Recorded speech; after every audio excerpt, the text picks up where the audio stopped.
This week, we're answering the question, are dividends a good source of income for retirement? I want to warn you in advance. Warren Buffett, he does not think so. He believes, and he's famous for saying he believes dividends are nothing more than investment dollars that have been returned to you, and your job is to reinvest those dividends, not use them for income. Before I dive into that topic, if you have a question for us, just go below the video. There's a link. You can click on it and type in your question. And who knows, maybe your question will be answered in one of our future episodes. Warren Buffett, for one, says no.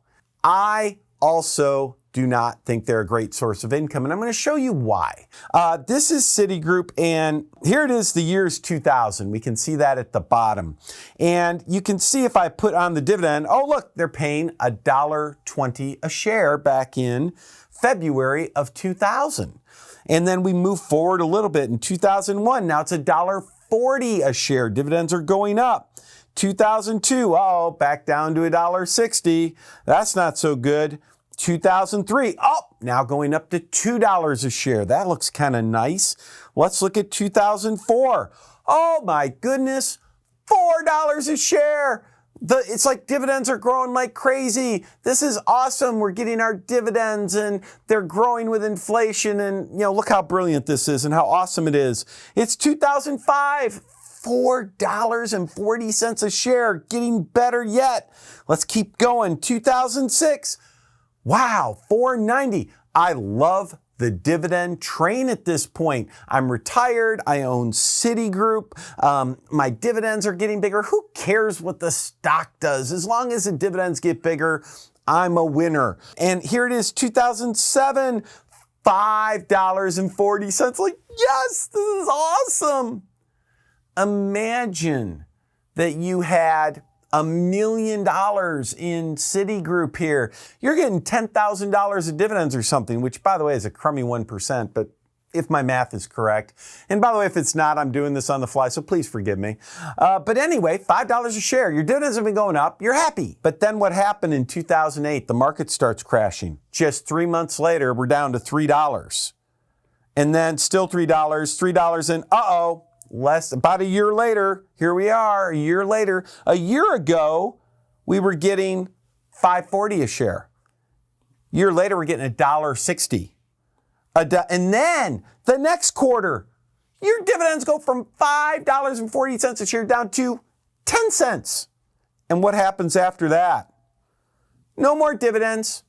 No more dividends. Dividends are gone, right? In fact, dividends, they're just history. We're not doing dividends anymore. So you went from $5.40 a share to nothing. Here's the deal. Dividends, living on dividends or counting on dividends for part of your retirement income, it works really well when the markets are going up. Works great. When everything's fine and rosy, it works great. What happens when the markets go down? Not only do your dividends, like, look at this, the stock up here was like, gosh, $400 a share, $500 a share up here. And then by the time the dividends go down to a penny, it's down to like $60 a share or something. Not only did you lose all your dividends, the stock crashes on you and goes down to a really small amount.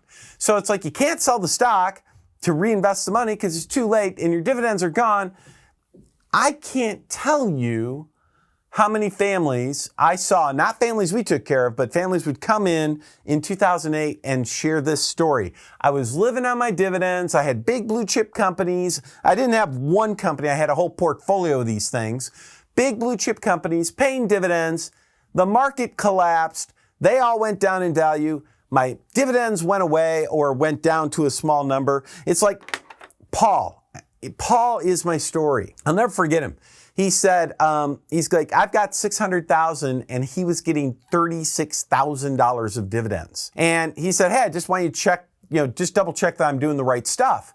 Well, Paul had nothing but about 10 blue chip companies. He picked them because they're just all paying a lot of dividends and he knew who they were. And I said, hey, I don't like what you're doing. What you're doing is you're very concentrated in these positions. If the market goes against you, you could both see your dividends go away really fast and your stock could go down in value really fast. You could be stuck because he needed that 36,000. But his comment to me was, yeah, I don't care. I don't think you're right because, every one of these companies, the dividends have been rising for years. I'm comfortable. I'm just going to keep doing what I'm doing. By the end of '08, I get a call from Paul. And he says, hey, remember me? I'm like, yeah, I remember you. And he says, well, here's the thing. I'm kind of grasping at straws. I don't think you can help me, but I don't know. He said, my 600,000 of stock, it's down to 100,000. This was '08 because blue chip companies paying dividends got crushed. It's down to $100,000. His 36,000 of dividends, $600, right? That's what it was down to. $600 for the whole year. He's like, what can I do? I said, you don't have an option. You got to go back to work. You cannot count on dividends as stable and secure income because they aren't. They are not stable and secure. When the market's down, you get into trouble. So that's our message. Don't depend on dividends for retirement. Bad idea. It's okay to reinvest them if you're growing, but not for retirement income. That's our message this week. Hope you found it helpful.